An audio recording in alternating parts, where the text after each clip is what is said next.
Here's something nobody tells you about London. Before the red buses, before Big Ben, before the empire that controlled a quarter of the entire world, London was a ghost town, completely empty, abandoned, overgrown with weeds and silence.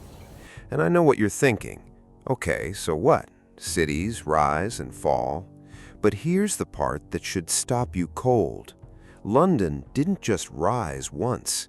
It rose over and over again, after plague, after fire, after bombs, after invasion. And in about 4 minutes, I'm going to show you the one moment in history, a single decision made in the middle of a catastrophe that accidentally built the London we know today. Stay with me, because this story, it earns it. Picture this. It's 43 AD. Roman soldiers are wading through a cold, wide river in the middle of nowhere. They need a crossing. They need a base. They plant their standard in the mud of the northern bank and they start building. Londinium. Within 50 years, this mud settlement has a bridge, a palace, a bustling port, and over 60,000 people. Wine from France, silk from the east, gold moving in every direction. By Roman standards, this place is electric. Then, Rome starts to rot from the inside.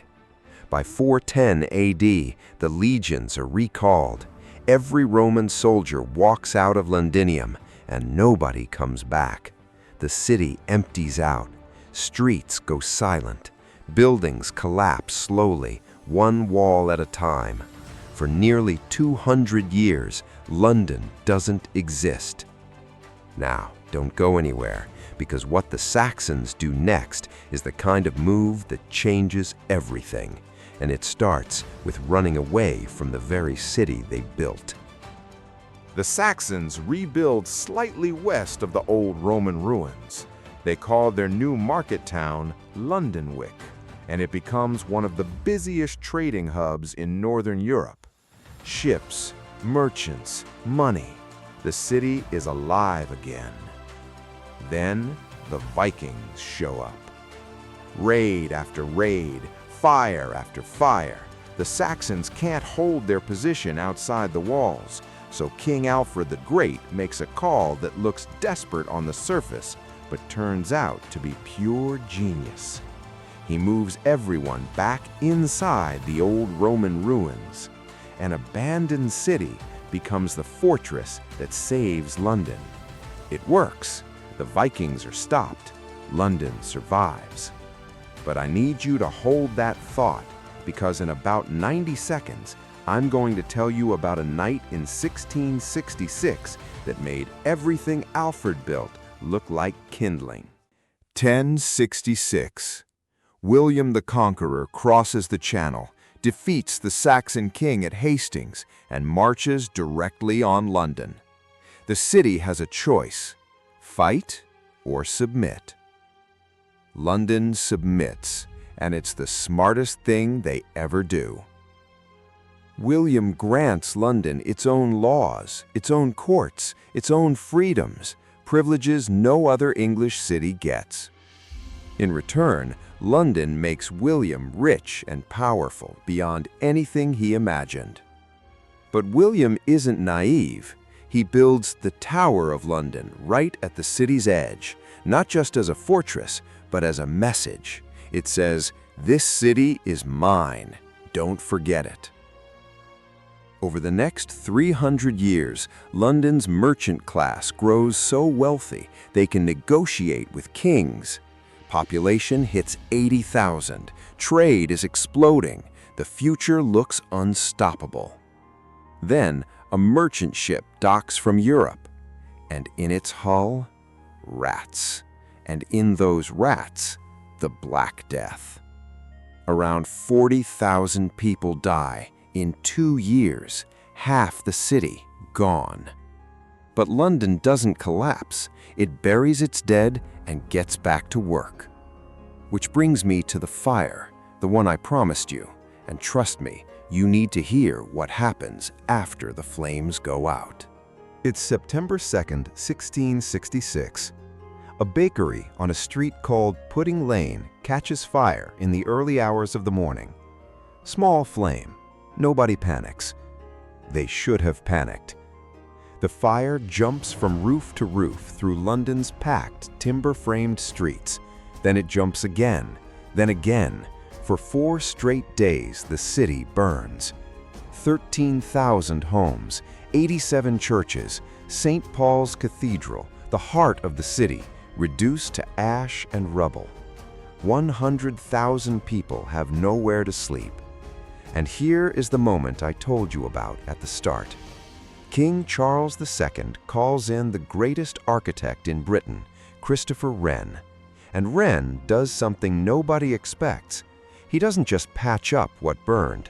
He redesigns 51 churches from scratch and raises a brand new St. Paul's Cathedral with a dome so commanding it dominates the London skyline for the next 300 years. The fire erased medieval London, and Wren filled the silence with something the world had never seen. That is what London does with destruction. It doesn't mourn it, it builds on top of it. Don't stop now, because what London becomes next is the part of this story that most people never fully appreciate. By the 1800s, London is the capital of the largest empire in the history of human civilization. 1/4 of the entire Earth ruled from this city. The docks are thundering with trade. The banks are drowning in gold. In 1863, London opens the world's first underground railway. Population crosses 6 million, then 7. London isn't just a great city anymore. It is the city, the center of gravity for the entire world. Then Hitler decides to break it. For 57 consecutive nights in 1940, German bombers fill the sky above London. Buildings collapse, streets burn, entire neighborhoods vanish overnight. And every single morning, Londoners climb out of the underground stations where they slept, step over the rubble, and go to work. Not because they weren't afraid, but because London had been here before. Fire, plague, invasion, abandonment. This city knew how to survive.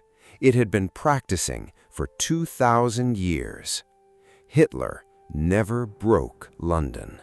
Nobody ever has. Today, London is home to 9 million people and over 300 languages. Roman walls stand next to glass towers. A city layered over a city, layered over another city. Every scar still visible if you know where to look. And that's the thing about London that history keeps proving again and again. You can burn it. You can abandon it for 2 centuries. You can bomb it for 57 nights straight. It doesn't fall. It just builds something better on top of the wreckage.